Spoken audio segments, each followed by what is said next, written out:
Hello, வாங்க நம்ம பிரியாணி செய்ய போகலாம். இன்றைக்கி பார்த்தீங்கன்னா பிரியாணிக்கு தேவையான அளவு பிரியாணி செலவு தாளிக்கிறதுக்கும் அதுக்கு தேவையான புதினா கொத்தமல்லி எல்லாம் எடுத்து வச்சுருக்கு. அடுத்தது பார்த்தீங்கன்னா தேவையான அளவுக்கு வெங்காயம் கட் பண்ணி பொடி பொடியாக கட் பண்ணி எடுத்து வச்சுருக்குது. அடுத்தது பார்த்தீங்கன்னா வீட்டிலே ரெடி பண்ண மசாலா எடுத்து வச்சுருக்குறோம். அதுக்கப்புறம் பார்த்தீங்கன்னா தேவையான அளவுக்கு காளானை கட் பண்ணி கழுவி எடுத்து வச்சுருக்குறோம். அதுக்கடுத்தது தக்காளி பார்த்தீங்கன்னா ஒரு அரிசிக்கு தேவையான அளவுக்கு தக்காளியை எடுத்து பொடி பொடியாக நைஸாக கட் பண்ணி தேவையான அளவுக்கு இஞ்சி பூண்டும் தயார் பண்ணி பச்சை மிளகாயும் கட் பண்ணி ரெடியாக எடுத்து வச்சுருக்குறோம்.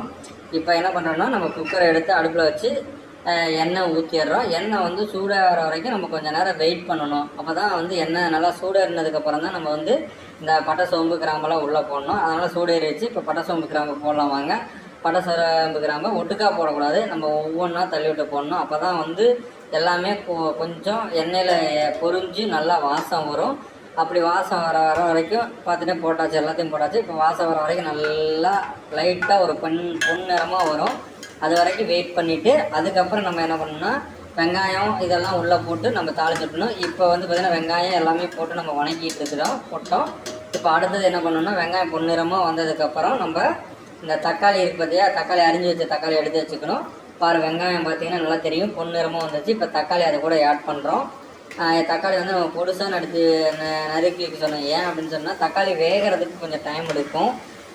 ரெண்டாவது வந்து சின்ன சின்னதாக கட் பண்ணி வச்சோம்னா தான் நம்ம தக்காளி வந்து வணக்கிறப்ப சட்டுனா ஏதோ அந்த மசாலாவோட நல்லா அதாவது கலக்கும். அப்போ அதுக்கோசரம் தான் நைஸாக கட் பண்ணி வைக்க சொல்கிறது. இப்போ தக்காளியை ஆட் பண்ணியாச்சு. தக்காளியை போட்டு நம்ம சும்மா நின்றுட்டு இருந்தோம்னா அடி பிடிச்சிக்கும். ஏன்னா தக்காளியில் இருக்கிற தண்ணி இருக்கிறது தான் நமக்கு வந்து இது. ஏன்னா எண்ணெய் நம்ம கரெக்டான அளவு தான் ஊற்றிருக்கிறோம். நிறையா போட்டால் கொலஸ்ட்ரால் உண்டாயிரும். அதனால் கரெக்டான அளவு தான் எண்ணெய் ஊற்றிருக்கிறோம்.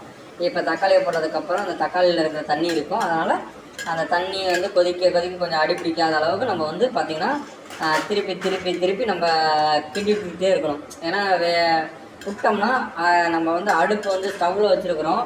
அதுக்கு சிம் பண்ணாமல் அப்படியே வச்சுருக்கறனால சட்னா சூடேறும். அதனால் நம்ம என்ன பண்ணோம்னா கிண்டிகிட்டே இருக்கணும். அந்த அடி பிடிக்காத அளவுக்கு நம்ம திருப்பி தக்காளியை கிண்டிட்டு அப்பப்போ எடுத்து பார்க்கணும். தக்காளி எந்த மாதிரி வெந்திருக்கா அப்படின்னு பார்க்கணும். எடுத்து பார்த்தா நம்ம வேகலை, அதனால் நம்ம மறுபடியும் கிளறிகிட்டே இருக்கிறோம். தக்காளி நல்லா மறுபடியும் எடுத்து நல்லா கிண்டிகிட்டே இருக்கணும். அதாவது மசியணும் நல்லா. தக்காளி வச்சுனா பார்த்தா ஓரளவுக்கு வெந்த மாதிரி தெரியுது. இன்னும் ஒரு 5 நிமிஷம் நம்ம வெயிட் பண்ணலாம். வெயிட் பண்ணிவிட்டு தண்ணி எடுத்து அதில் உள்ளே ஊற்றி வரணும். தண்ணி ஊற்றிட்டு அதுக்கப்புறம் நம்ம மசாலா இருக்கிறத பற்றி ஆட் பண்ணி வச்சுருக்கிற மசாலாவை அதையும் அதை கூட சேர்த்து நல்லா கொட்டி கலக்கி விடணும். அதாவது இப்போ வந்து நல்லா கலக்கி விடணும். மசாலா எல்லாமே ஒட்டுக்காக கலந்து நல்லா ஒரு கொதி வரணும். அதாவது எப்படின்னா அதாவது தக்காளியோட ஃபேவரு வெங்காயம் இப்போ போட்டுக்கிற மசாலா எல்லாமே வந்து நல்லா மெல்ஜாகி நல்லா இதாகிற அளவுக்கு கலக்கி விடணும். கலக்கி விட்டு கொதி வந்ததுக்கப்புறம் தேவையான அளவுக்கு தண்ணி ஊற்றி நம்ம கொதி பண்ணிகிட்டு இருந்தோம். அது வெந்துருச்சு. இப்போ நம்ம அது கூட காளானை நம்ம சேர்த்து மறுபடியும் கலக்கிறோம் நல்லா. இப்போ வந்து காளானை போட்டு காளானும் ஒரு பாதி இதுக்கு வேகிற அளவுக்கு வணக்கணும். நம்ம ஏற்கனவே நம்ம தண்ணி ஊற்றணும்னு சொன்னால் தண்ணி நிறையா ஊற்றக்கூடாது. நம்ம அந்த தக்காளி இது வந்து கொஞ்சம் வேகிற அளவுக்கு, ஏன்னா தக்காளி ரொம்ப நேரம் இருக்கிறனால அடி பிடிச்சிருக்கனால கொஞ்சம் தண்ணி ஊற்றி நம்ம இது பண்ணியிருந்தோம் மசாலாவோட கலக்கிறப்ப. இப்போ பார்த்திங்கன்னா மசாலாவும் இதுவும் ஆட் பண்ணதுனால இப்பயும் கொஞ்சம் கெட்டியாக இருந்துச்சுன்னா தேவையான அளவுக்கு மறுபடியும் கொஞ்சம் நம்ம தண்ணி சேர்த்திக்கலாம். இப்போ எனக்கு தேவையில்லை, அதனால் நான் தண்ணி சேர்த்தலை. ஏன்னா அந்தளவுக்கு கரெக்டாக இருக்குது பதம். அதனால் நல்லா கிளறிக்கிட்டே இருக்கணும். பார்த்திங்கன்னா காளான் வந்து ஒரு இதுக்கு வெந்த அளவுக்கு கொண்டு வந்துடுங்க. அப்போ தான் வந்து இது எப்படின்னா அந்த டேஸ்ட்டு வந்து நல்லா இருக்கும். காளான் வந்தால் தான் அந்த காளான்லேயே அந்த காரம் உப்பு எல்லாம் ஏறி சாப்பாட்டில் சாப்பிட்றப்ப நமக்கு வந்து அந்த டேஸ்ட் நல்லா இருக்கும் காளான் சாப்பிட்றப்ப. இல்லைன்னா காளான் ஒரு மாதிரியாக இருக்கும், சாப்பாடு வந்து மட்டுமே டேஸ்ட்டாக இருக்கிற மாதிரி இருக்கும். அந்த மாதிரி நல்லா பார்த்திங்கன்னா இப்போ வந்து எடுத்து பார்க்கணும் காளான் எந்தளவுக்கு வெந்திருக்குதுன்னு எடுத்து பார்க்கணும். இப்போ பார்த்தீங்கன்னா தெரியும் ஓரளவுக்கு வெந்திருக்குதா இல்லைன்னு பார்க்குறப்ப இன்னும் வேகணும் போல் இருக்குது. அதனால் நான் என்ன பண்ணேன்னா மறுபடியும் கலக்கிவிட்டே இருக்கிறேன். ஓரளவுக்கு நல்லா கலக்கிவிட்டு இப்போ கலக்கிவிட்டு தண்ணி ஊற்றி எடுத்து வச்சுட்டேன். வெந்துட்டுருக்குது. இப்போ வெந்ததுக்கப்புறம் தண்ணி வந்து கொதி வந்துட்டுருக்குது. கொதி வந்ததுக்கப்புறம் நான் எடுத்து வச்சிருந்த பாஸ்மதி ரைஸை வந்து அது கூட ஆட் பண்ணுறேன்.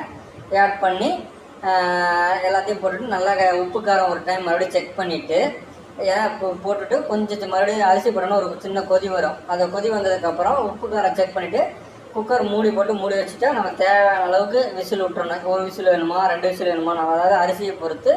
நான் வந்து பார்த்திங்கன்னா ஒரு 3 விசில் விட்டுட்டு 3 விசில் விட்டால் போதும் எங்கள் இதுக்கு அரிசிக்கு பாஸ்மதி ரைஸுக்கு. அதனால் 3 விசில் விட்டுட்டோம்னா அதாவது பிரியாணி ரெடி ஆகிரும். நான் இப்போ என்னென்னா எல்லாம் போட்டாச்சு. நான் இப்போ போட்டு மூடி வச்சுட்டு பிரியாணி இது பண்ண போகிறேன். பார்த்தீங்கன்னா அரிசியெல்லாம் போட்டாச்சு, போட்டுட்டு மூடி வச்சாச்சு. இப்போ மூடி வச்சு ஒரு அரை மணி நேரம் 3 விசில் வந்ததுக்கப்புறம் எடுத்து பார்க்குறேன். பார்த்தீங்கன்னா பிரியாணி பார்த்தீங்கன்னா சூப்பராக வந்திருக்குது. நான் எதிர்பார்த்ததோட பிரியாணி அருமையாக வந்திருக்கு.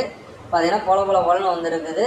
வாங்க ஃப்ரெண்ட்ஸ், எங்கள் வீட்டில் இன்றைக்கி ஞாயிற்றுக்கிழமையான காளான் பிரியாணி ரெடி ஆகிடுச்சு.